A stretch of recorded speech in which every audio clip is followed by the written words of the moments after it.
Combinations के laws ने chemistry की फील्ड को हिलाकर रख दिया। इन लॉज ने साइंटिस्ट को कई एक्सपेरिमेंट्स करने में मदद की, जिससे केमिस्ट्री की एक ठोस नींव रखी गई। लेकिन फिर भी ये लॉज स्वीकार हो जाएं, इसके लिए एक्सपेरिमेंट द्वारा हासिल हुए सबूत चाहिए थे।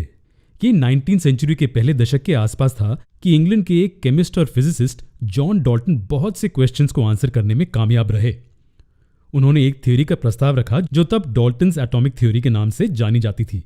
इस थ्योरी के साथ बहुत से मैटर के बारे में कॉन्सेप्ट्स, जैसे कि मैटर का कॉम्पोजिशन, एटम्स और उनके कॉम्बिनेशंस जो कंपाउंड्स को बनाते हैं, बेहतर तरीके से समझे गए।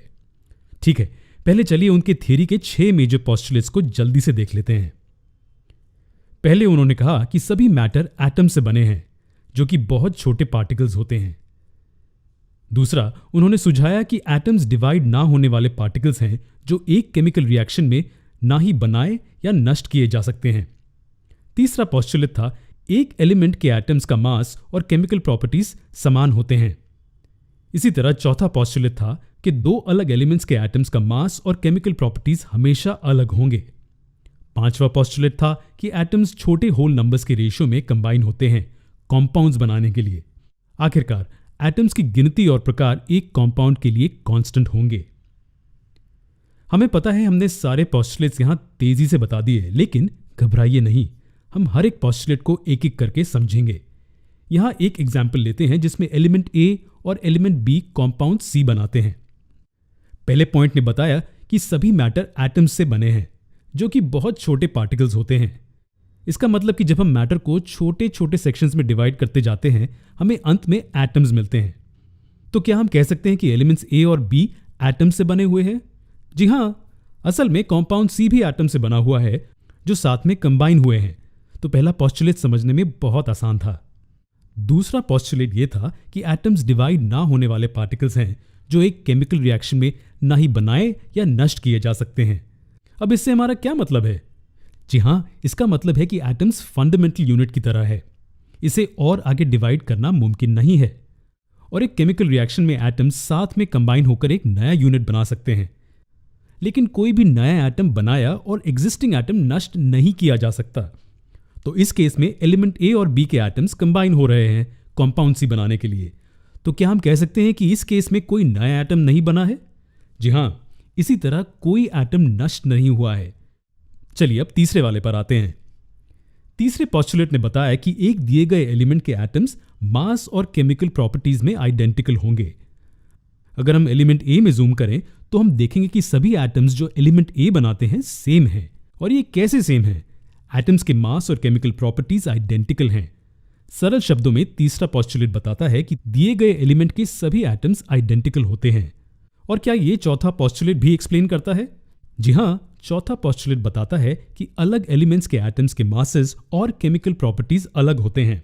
तो क्या हम ये नोटिस कर सकते हैं कि एलिमेंट ए में जो एटम्स हैं वो एलिमेंट बी में जो एटम्स हैं उनसे अलग हैं? जी बिल्कुल। और ये किस तरीके से अलग हैं? एलिमेंट ए और बी में जो एटम्स हैं उनके मासेस और यहां तक कि केमिकल प्रॉपर्टीज भी अलग हैं।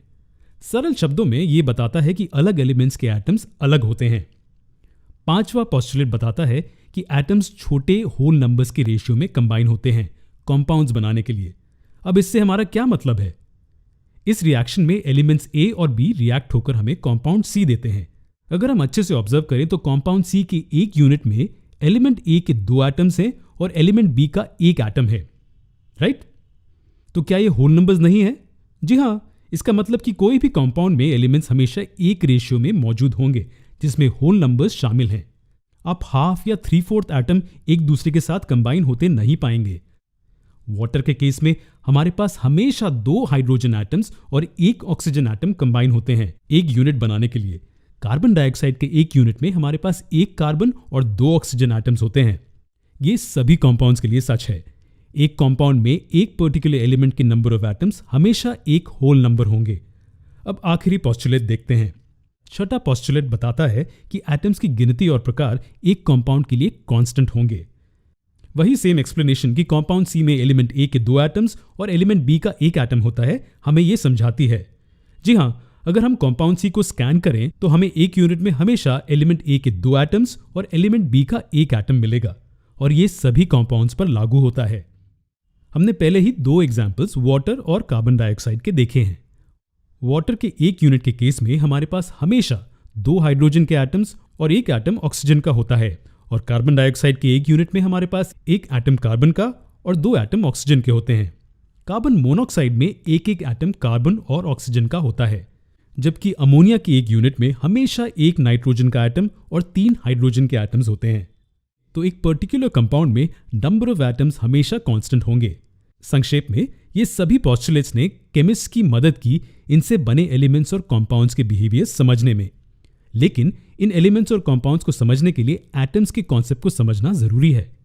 चलिए हमारे आने वाले वीडियोस में हम जानेंगे कि एटम्स एग्जैक्टली क्या होते हैं, ये कैसे एग्जिस्ट करते हैं, इनके मास और ऐसे बहुत से इंटरेस्टिंग कॉन्सेप्ट्स।